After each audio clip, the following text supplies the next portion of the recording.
This episode fueled by Mudwater. Follow the link in the description to get a crazy deal on your first order of mud. My name is Michael. I've been absolutely fascinated by tabletop role-playing games for the better part of my life, and tonight's top story: people who still prefer 4th edition. Can they be trusted? Welcome to Roll With Me.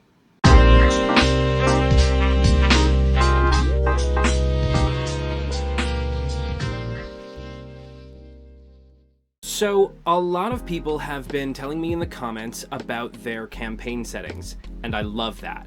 More of that. Keep doing that. You are great. And that got me thinking about how I might be able to help out with your world building. Help out. Get it, because it's a... So I figured I would just dive into my favorite and go-to Monster of the Week campaign setting. It was the first campaign setting that I ever wrote for anything, and I did it all in about one night. It can be done fairly easily. So let's go on a walk through the fictional town of Raven Creek, California.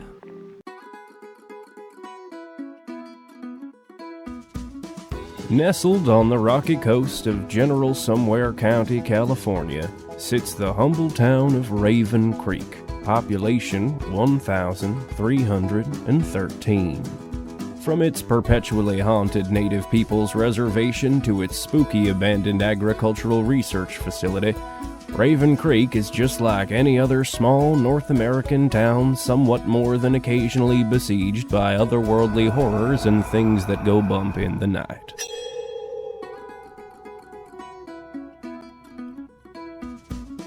Our little slice of purgatory on Earth has just about anything you could ask for. A fine school system, a friendly, progressive, and health-forward downtown community, lush scenic trails to hike, and majestic waves to surf. All surrounded by hundreds of miles of dense forests where nobody can hear you scream.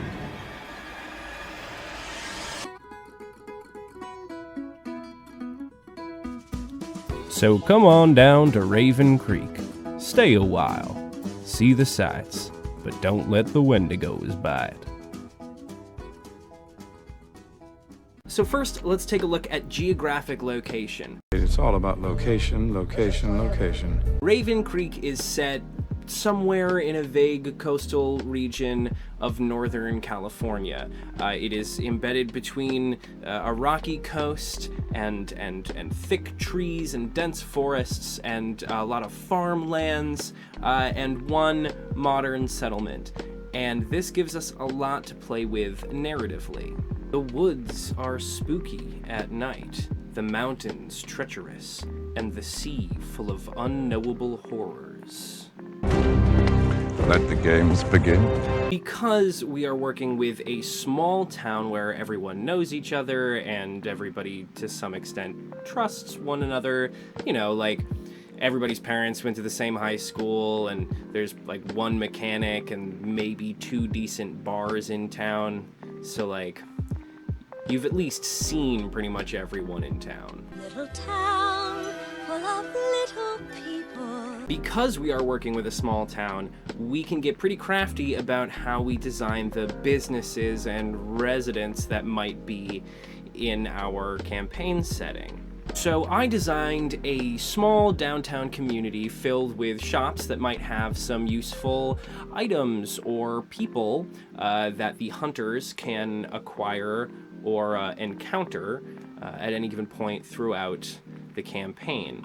A coffee shop, a brewery, a couple dive bars, a sporting goods store, a bookshop, a new-aged witchcraft shop, a regular downtown. But in keeping with the collaborative elements of Monster of the Week and the collaborative nature of the game itself, I left the outskirts of town, anywhere that's not listed on the drawn map.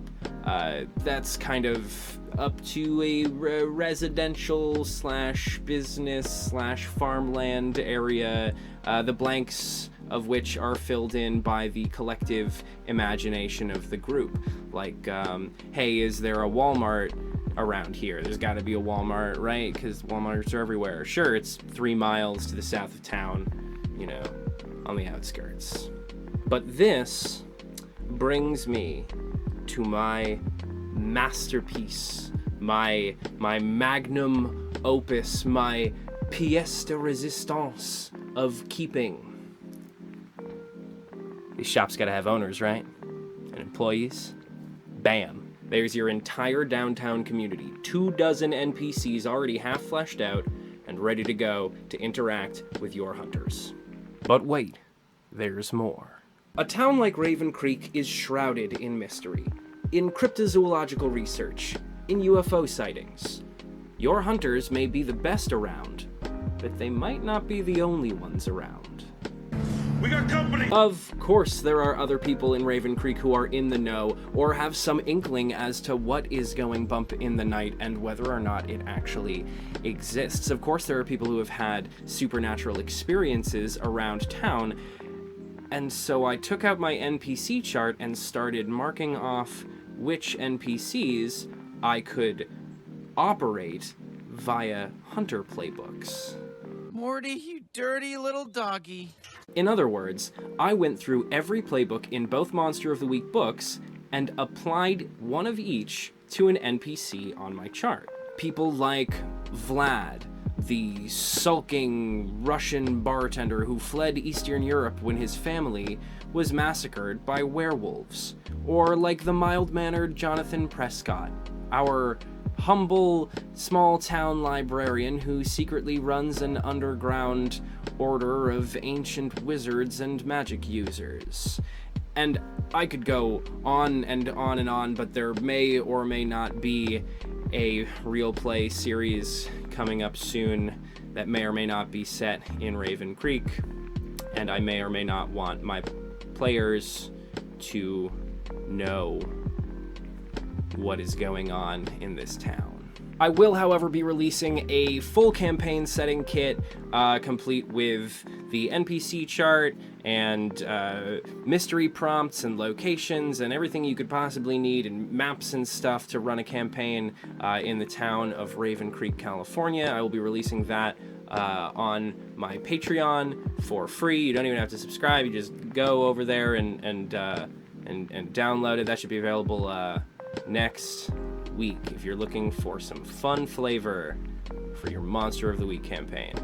Now, our hunters may or may not be aware of the status of these special NPCs. I like to call them NPHs, like non-playable hunters, right? But then I think, like, sometimes I my mind just goes to, like, what playbook would Neil Patrick Harris use if he was playing Monster of the Week? Probably The Chosen or The Flake. But for the most part, I like to keep the hunters in the dark as to who the NPHs are, who their allies and enemies might be, because that way it makes the reveals just so much more satisfying. Why, it's Dr. Grimsley, the head of the Weather Eye Project. And then just to sprinkle in a little bit of immersion therapy for my players, at the start of the campaign, I gave each of the hunters 2 contacts, people in town that they know and maybe trust based on where they work or where they might hang out. Now, these contacts might be NPCs or they might be NPHs. The hunters don't know, and they won't know until they know, if they ever know. But they might not know, in which case, they don't know. And if you don't know, now you know. Then you just take a little piece of graph paper and sketch out a fun little town, and whammy. Full world, built in a night. One night. I did it in like one night, like 6 hours maybe of work while I was like watching movies or something. For years of fun. It works.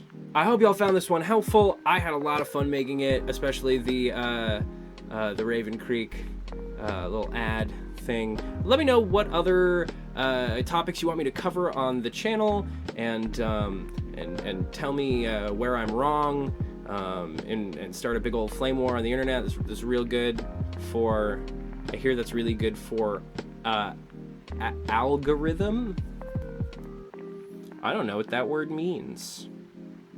But like and subscribe and hit the bell button and go to the channel and watch more stuff and check out Lights Up Dice Out and go to my Patreon and do all the things and stuff and have a great day.